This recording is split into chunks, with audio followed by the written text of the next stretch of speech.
My Aunt Marla sat at the head of the table in a red velvet dress, tapping her fork on her glass. "Family," she sang. "Before dessert, I have an announcement." The room quieted. I watched my mother, Mom to me, lift her wine glass. Her knuckles were white. Marla's gaze stopped on us. "The house is sold," she said, smiling with her teeth. "So, you're out." The words didn't land. They exploded. "You sold Grandma's house?" I said. Marla shrugged. "It's an asset. I handled it." Mom's voice came out thin. "It was our home." Marla leaned forward. "It was your problem. Pack after the holidays." Cousins stared. My Uncle Dan cleared his throat like he could swallow the moment. Somewhere, a playlist kept jingling bells. I set my napkin down. Slow. "Should I tell her?" I said, turning to Mom. "Or will you?" Mom's wine glass slipped. It clipped her plate and spilled red across the white tablecloth. Marla shot up. "Tell me what?" she screamed. "What are you hiding?" Mom's eyes begged me to stop. Her lips formed. "Please." Marla kicked her fallen chair aside. "You don't get to whisper at my table. Speak." I stood anyway.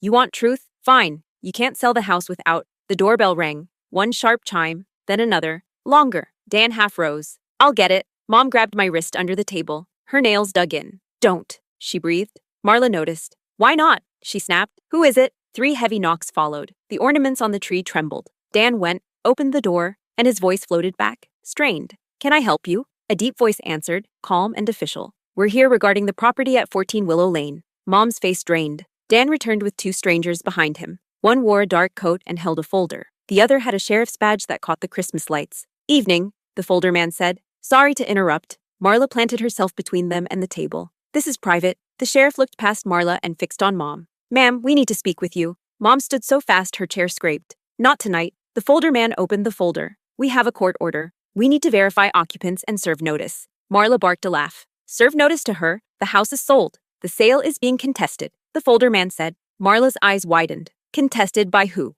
"By the rightful beneficiary." Silence flooded the room. Marla pointed at herself. "That's me." The folder man read, flat as a sentence. "The beneficiary listed in Eleanor Price's last will and testament is Jonah Price." Every head turned toward me. Marla's mouth opened, closed. "That's impossible. Jonah is just the kid you're trying to throw out," I said. Mom's shoulders shook. Marla whipped toward Mom. "You knew," she hissed. "You knew this whole time." Mom swallowed hard. "I tried to tell you." Marla snapped back to the folder man. "Show me." He held the page out. The typed name was mine. My stomach dropped anyway. Marla's voice turned sharp. "So you're here to stop my sale?" The folder man nodded. "And we're requesting a freeze on estate-related accounts pending review." "Review?" Marla echoed. The sheriff stepped closer. "Possible fraud, ma'am." Marla flared. "Fraud? I did everything legally." The sheriff's tone stayed even. "Mrs. Marla Keene, we need you to come answer some questions." Marla looked around the table, hunting for an ally and finding none. Then she stabbed a finger at me. "You, what did you mean earlier?" Her voice rose.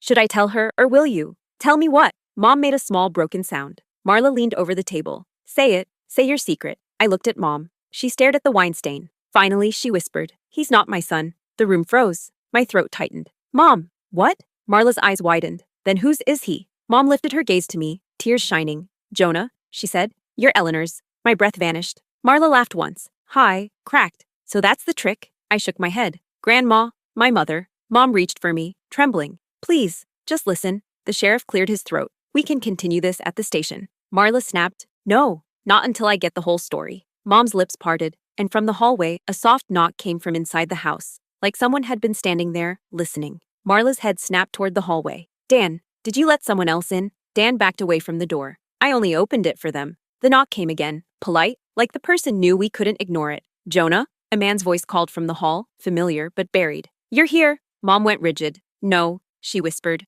"Not him." I stepped toward the doorway. "Who are you?" The voice answered, tender. "The one Eleanor wrote about. The one your aunt paid to disappear." Marla lunged forward. "Shut up." The hallway light was off, but a man stood by the coat rack, snow on his shoulders. His eyes hit me like a memory from a photo album. "Jonah," he said. "You're here." Marla shoved past me. "Get out of my house." The sheriff raised a palm. "Sir, identify yourself." The man lifted a wallet. "Caleb Price," he said. "Eleanor's son." Mom made a small sound. "Caleb?" Marla stared like she'd seen a ghost. "You're dead." Caleb's mouth barely moved. "Dead men don't contest sales." Dan blinked. "Marla, who is he?" Caleb looked at me. "I'm your uncle. Eleanor hid you from Marla. She wrote the estate to you." My tongue felt thick. "Why me?" "Because you're her blood," Caleb said. "And because Marla was stealing." Marla snapped. "Lies!" A folded paper slid from Caleb's coat and landed near the folder man's shoes. He picked it up, scanned it, then went still. This is a transfer receipt, he said, from Marla Keene to a private investigator. Memo, Willow Lane,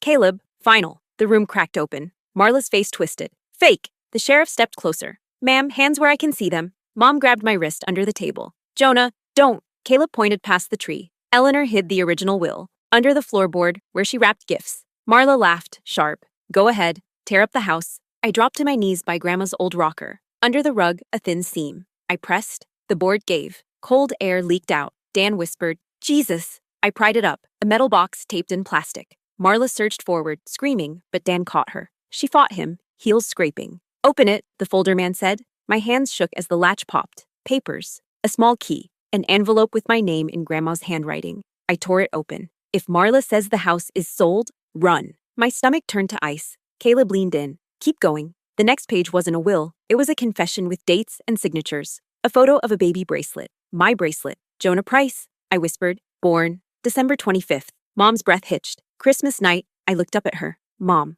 What is this? She tried to speak, failed, then said, Eleanor asked me to raise you. She said you'd be safer with me. Marla's voice softened into poison. He doesn't need the rest. The folder man read aloud, careful. This mentions forged deed signatures. And the second child. My head snapped up. Second child? Mom went paper white. No. Caleb's jaw tightened. Tell him. Mom's eyes filled. Eleanor had twins, she whispered. 2 boys. My lungs forgot how to work. A twin brother? Caleb nodded once. Yes. And he's missing. Marla's smile returned, calm as a knife. Missing? Don't be dramatic. Dan let go of her, stunned. Marla, what did you do? Marla didn't answer him. She looked at me. If you keep digging, you'll lose more than a house. A crash exploded from the living room. The front window shattered inward. Glass rained onto the carpet. 2 masked figures climbed through, fast, practiced. Down! The sheriff shouted. Mom yanked me behind the table. One intruder threw a small canister. It rolled, hissed, and poured white smoke across the floor. Dan coughed. What is that? Get the box! Caleb yelled. I crawled, eyes burning, and grabbed the metal case. A gloved hand snapped around my wrist and twisted. Pain shot up my arm. I heard Marla, clear in the chaos. Take it, take everything. My blood went cold. The intruder ripped the box away and backed toward the broken window. The sheriff lunged, but someone slammed him from behind. His badge flashed and disappeared into smoke. Caleb swung a chair. It cracked against the window frame, buying a second. Mom screamed, Jonah, move! I stumbled, choking, and saw Marla slip toward the hallway, not panicking, guiding. Caleb grabbed my shoulder. She set this up, he rasped. She's erasing the proof. A third figure appeared at the doorway, raising something dark. A pop, a sharp sting. Caleb jerked, eyes wide. He looked at me like he was trying to memorize my face. Run, he whispered. Then he dropped, and the Christmas lights blurred into white. Mom grabbed my collar and dragged me toward the kitchen. Plates crashed behind us. The sheriff's voice faded into coughing. Back door! Dan yelled. Marla's heels clicked in the hall. Too steady, too close. Mom shoved me into the pantry and slammed it. Darkness. My chest burned. Smoke seeped under the door, tasting like plastic and pine. I pressed my ear to the wood, listening. Stay, she whispered through the door. Whatever you hear, stay. In my fist was the small key from the box. A tiny tag tied to it read, Cellar. The pantry door rattled. Marla's voice turned gentle. Jonah, honey, come out. It's safe. I held my breath. Then my phone buzzed. One call, unknown number. The screen lit my hands. A single word flashed as caller ID, like it had been there forever. Brother. My phone kept buzzing in my palm, lighting the pantry like a heartbeat. Brother. Marla's voice floated through the door, sweet and close. Jonah, darling, I know you're scared. I silenced the phone and slid the bolt with shaking fingers. The cellar key cut into my skin. Come out, Marla said softly. Your mother needs you. Mom coughed somewhere far away. Glass crunched. Someone groaned. I didn't answer. Marla's tone dropped. You always were stubborn, just like Eleanor. Her footsteps moved off, heels, calm, like she'd already won. The smoke thinned. Sirens wailed in the distance. Too distant. My phone buzzed again. Same caller. I answered in a whisper. Who are you? A boy's voice replied, low and fast. Listen, you have about 3 minutes. She's heading to the cellar. My heart slammed. How do you know? Because I'm watching her, he said, from the shed. I pictured the backyard, the old tools, the sagging roof. You're real. A breath. I'm your brother. A crash shook the house. Someone shouted Marla's name. Go, he said. The cellar door is behind the pantry shelf. Don't use the stairs. How do you— Jonah! Mom screamed. I shoved the shelf aside and found the trap door. I twisted the key. It opened with a wet click. Darkness swallowed me. I climbed down, pulled it shut, and waited. Above, Marla's voice sharpened. Where is he? Mom coughed. I don't know. A slap cracked. I flinched. I kept him alive, Marla snapped. That was mercy. My brother hissed through the phone. She's lying. I moved through the cellar, hands sliding along stone. Something bumped my knee. A crate. Another step and my foot plunged into water. Flooded, I whispered. Left tunnel, he said. Follow the pipe. I did. The air grew colder. My breath fogged. Behind me, the trapdoor creaked. Light spilled down. Marla's silhouette appeared. Jonah, she called. You don't understand what you are. I froze. My brother's voice sharpened. Don't move. Marla descended one step. Your grandmother built this place for secrets. She trusted me to keep them. I backed into the tunnel. Marla's heels clicked on stone. Your brother was a mistake, she said lightly. A liability. My brother's breathing turned ragged. She did it, he whispered. She tried to kill me. Marla laughed. Tried. I ran. Water splashed. My hands scraped rock. The tunnel bent and narrowed. A metal ladder loomed. Up, my brother said. Hurry. I climbed. My arms burned. Above, a hatch rattled. A gunshot echoed. Stone chipped near my head. Marla screamed. Stop him! The hatch burst open. Cold air rushed in. I rolled out into the shed and slammed it shut. My brother stood there. He looked like me. Thinner. Older by fear. For a second, we just stared. Then headlights swept the yard. A black SUV rolled to a stop by the fence. My brother swore. Not cops. Doors opened. Men stepped out. Efficient. Quiet. Get down, he hissed. We dove behind a workbench. Boots crunched gravel. A man spoke into a radio. Target split. One inside, one outside. Inside, the house erupted with shouting. Sirens grew louder. My brother grabbed my sleeve. This way. We crawled to the back and slipped into the trees as a second gunshot cracked the night. We ran until my lungs tore. We didn't stop until the lights were gone. Under the trees, he doubled over. I didn't think she'd bring them tonight. Who are they? I panted. Cleaners, he said. She hires them when paperwork fails. My stomach dropped. She killed Grandma. He nodded. Poisoned. Slow. The world tilted. I watched from the attic. He said. Eleanor hid me there. Marla found out. Why didn't you come to us? They told me you were dead, he said. Then I saw you online. Your school play, Christmas photo. I swallowed. You've been watching me. Protecting, he said. From her. A branch snapped behind us. We turned. Dan stumbled out, bleeding from his head. Kids, he gasped. She's gone. Took the papers. Took your mom.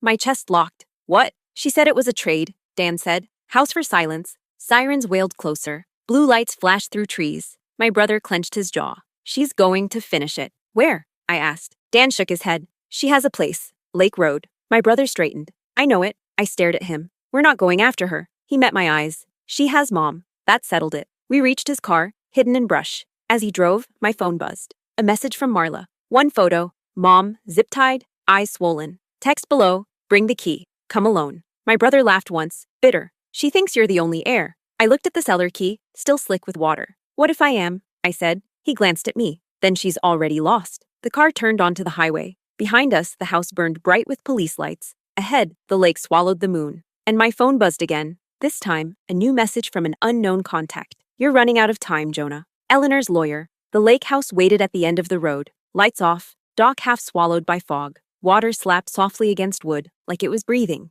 My brother slowed the car. She's here, he said. She always is. I held the cellar key in my fist. It felt heavier than before. Come alone, I said. He shook his head. Not a chance. We argued in whispers until headlights flashed behind us. Far, distant. Decision made. I'll circle the property, he said. If anything feels wrong, run. Everything felt wrong. The front door opened before I touched it. Marla stood there, calm, wrapped in a gray coat, her hair perfect. Jonah, she said warmly. You came. The fire crackled behind her. Mom sat tied to a chair near the hearth. Her lip was split. Her eyes found mine and broke. Let her go, I said. Marla stepped aside. Inside. The metal box sat on the table. Empty. No papers. You burned them, I said. Marla smiled. Copies exist to be destroyed. I held up the key. This ends now. She tilted her head. It ends when you sign. A speaker buzzed on the table. A man's voice came through. Jonah Price. Do not hand over the key. Marla slammed the speaker off. Men love pretending they control things. She leaned close.